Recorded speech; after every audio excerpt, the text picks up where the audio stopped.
নমস্কার বন্ধুরা, অনেক অনেক দিন ব্লগ নিয়ে চলে এসেছি। আমার ঠাকুমা একটু অসুস্থ ছিল মাঝখানে, তাই নিয়ে দৌড়ঝাঁপ চলছিল।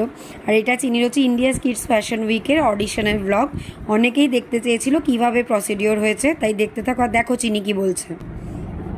আজকে আমার একটা আমি জানি না, মা তো জানে, মাকে অডিশন আছে আজকে আমার অডিশন আছে, মজা হবে। আমি একটা সুন্দর, আমার মুখটা সেদিনকে একটু খারাপই ছিল, তাই জন্য মুখটা একটু ভার ভার মতো আছে। যাই হোক, আমরা যেহেতু তখন বেশ গরম চলছিল বলে না ওকে আর বাড়ি থেকে রেডি করিয়ে নিয়ে যাইনি। আমাদের প্ল্যানই ছিল মোটামুটি আমরা এখান থেকে যে ক্যাবে করে গেছিলাম, ওই ক্যাবের মধ্যেই ওর যে ট্রেসগুলো সেগুলো ছাড়িয়ে নেবো, আর এই টুকটাক যেটুকুনি যা রেডি করা সেটুকুনি করে নেবো। আর এই যে দেখতে পাচ্ছ আমরা কিন্তু অলরেডি পৌঁছে গেছি। আর এটা ছিল হাওড়ার রঙ্গোলি মলে, মানে অডিশনটা ছিল আর কি হাওড়ার রঙ্গোলি মলে। তো আমরা একদম ঠিক সময়, ওর স্লটটা ছিল অ্যাকচুয়ালি 4:45 থেকে ওই 5টা অবধি, এর মধ্যে আমাদের পৌঁছতে হতো। আর চিনি কিন্তু প্রচণ্ড এক্সাইটেড ছিল দেখো। আর এটা কিন্তু ওর একদম ভীষণ মানে খুব ফেভারিট ড্রেস, ও পরতে প্রচণ্ড পছন্দ করে এই ড্রেসটা। আর এই যে দেখো আমরা পৌঁছেই গেছি বুট ক্যাম্পে। আর প্রথমেই ওর যা কাজ বলছে, মাম্মা চট করে একটু ফটো তুলে দাও আমার। আমিও বললাম যে আচ্ছা ঠিক আছে চল তুলে দিই। তারপরে এরপর আমরা ঢুকেই প্রথমে খুঁজে নিচ্ছিলাম মানে অ্যাকচুয়ালি কোন দিকে হচ্ছে, মিউজিকটা শুনতে পাচ্ছিলাম ভেতরে ঢুকে, কিন্তু কোন দিকে হচ্ছে সেটা বুঝতে পারছিলাম না। আর এই যে দেখো তারপরেই পিছন থেকে চিনির বাবাই বললো যে ওই দেখো ওই দিকে হচ্ছে। তো আমরা সঙ্গে সঙ্গে ঢুকে বাঁ দিকে চলে গেলাম।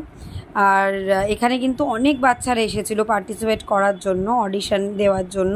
তারাও কিন্তু এখানে বসে রেডি হচ্ছে, এই যে সামনে দেখতেই পাচ্ছ প্রত্যেকটা বাচ্চা রেডি হচ্ছে, তার মা বাবারাও আছে। আর আমরা এবার সোজা একদম চিনিকে নিয়ে চলে যাব ঝোলা তুলে, যাকে বলে একেবারে ঝোলা উঠিয়ে রেজিস্ট্রেশন ফর্মের দিকে। রেজিস্ট্রেশন ফর্ম ফিল আপ হবে, তার সাথেই কিন্তু ওরা ওখানে একেবারে মানে কন্ট্যাক্ট নাম্বার যা যা ছিল আর ওরা মানে লিস্ট মিলিয়ে নিচ্ছিল। আর তার থেকেও বড় কথা মেন যে ইনফরমেশন, আমি এই ইন্ডিয়াস কিডস ফ্যাশনের যে ফার্স্ট অ্যাডটা সেটা আমি কিন্তু ইনস্টাগ্রাম থেকে দেখতে পাই। আর সত্যি কথা বলতে কৌতূহলের বশেই কিন্তু খানিকটা মানে আমি ওদের ইন্টারেস্ট হিসেবে পিং করেছিলাম। পিং করাতে ওদের ওখান থেকেই ফোন এসেছিলো, মানে ওরা কল করেছিল। কল করার পরে আমাদের বলেছিল যে রেজিস্ট্রেশনের কী প্রসিডিওর আছে, তার সঙ্গে একটা পেমেন্ট ওখানে করতে হয়েছিল, যে পেমেন্টটার পরেই আমরা কিন্তু এখানে অডিশনের জন্য চলে গিয়েছিলাম। আর সত্যি কথা বলতে এটা মানে আমারও ইন্টারেস্ট ছিল। যখন চিনির বাবাইকে বললাম, বাবাইও বললো চলো একটা নতুন ধরনের কোনো কিছু মানে কি বলবো, দেখা যাক কত দূর কী হয়। আর যেহেতু চিনিরও এইসব ব্যাপারে খুব কনফিডেন্ট আছে, ওই জন্য মানে আমরাও দেখলাম যে চলো একবার ট্রাই করে দেখাই যাক না কি হয় আর কি। যাই হোক, এই যে এখানে দেখতে পাচ্ছ প্রথমেই গেল, আমরা ফার্স্টে ফর্ম ফিল আপটা করে নিলাম ওখানে, তারপরেই কিন্তু ওর মেজারমেন্ট নিল। আর এইবার দেখা আমরা অডিশনের জন্য পৌঁছে গেছি, আর চিনি চলে এসেছে।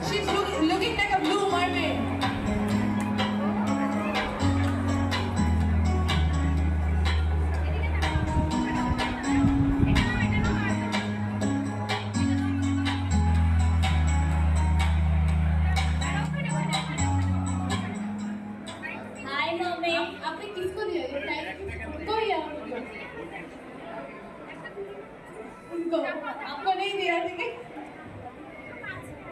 Good morning ma'am. Good morning, how are you? I am fine, thank you ma'am. What is your name? My name is Kainika Sarkar. Okay, and what is your age? My age is 5 years old. You are wearing a very beautiful gown. Thank you. The color is so lovely. So who has brought this? Your mama? Yes. Yes, for this event. Okay. And are you enjoying today?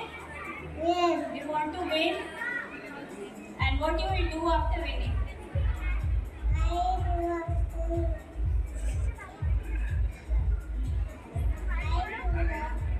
dancing. Oh, that's the way to celebrate, right? Okay. Thank you. All the best. Welcome, ma'am. Thank you.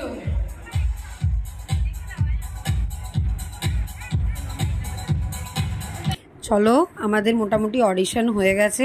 এরপর ওরা বললো ওরা পরে result জানিয়ে দেবে। এরপর রঙ্গোলি মলে গেছি যখন, বুঝতেই পারছো বাচ্চাদের তো এখনকার দিনে, আমাদের টাইমে আলাদা ছিল, এখন ওদের টাইমে ওরা মলে গেলে একটু ঘুরে দেখতেই চায়।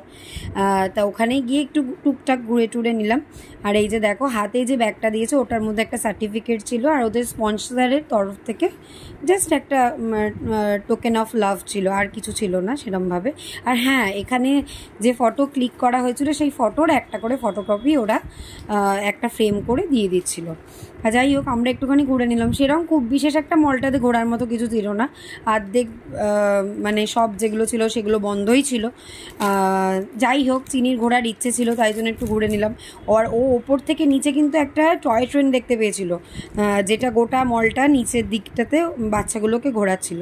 তাই এরপরেই আমরা, যেহেতু অনেক সকালে বেরিয়েছিলাম, একটু কিছু খেতে হতো, তা কী করবো, ওপরেরই ফুড কোর্টে গিয়ে আমরা দুটো কম্বো নিয়ে নিয়েছিলাম, কম্বো দুটো। এবার এই দেখো না কি গন্ডগোল করবে, খেতে গিয়ে যত মানে সস ছিল সেইগুলো একদম জামায় সঙ্গে সঙ্গে। আর আমার তো মানে এত সুন্দর ড্রেসটাতে পড়েছে, আমার তো সঙ্গে সঙ্গে একদম মাথা খারাপ হয়ে গেছে। আর এই যে দেখো চলে এসছে, বলছে আমি প্রিন্সেস ওলা টয় ট্রেনে চড়বো। আর এই যে দেখো ওর বাবাই নিয়ে গিয়ে তখন বসিয়ে দিয়েছে। ওখানে জানো তো অনেক বেবিরা ছিল। আর এই অডিশনটা না মানে 2 বছর থেকে 12 বছর অবধি যাদের বেবিদের এজ আছে তারা এটাতে পার্টিসিপেট করতে পারতো আর কি। আর দেখো টয় ট্রেনটা কিন্তু খুব সুন্দর দেখতে। আমরা ছোটো থাকলে যদি এরকম টয় ট্রেন থাকতো আমরাও চড়তাম। মোটামুটিভাবে রঙ্গোলি মলের কাজ যা ছিল আমাদের কমপ্লিট হয়ে গেছিলো। এরপরে আমরা ওখান থেকে সোজা চলে গেছিলাম ইসকনের রথের মেলায় পার্ক স্ট্রিটে। যাই হোক, যদি এই ব্লগের কিছু ভালো থেকে থাকে please please please like, subscribe and share করে দিও।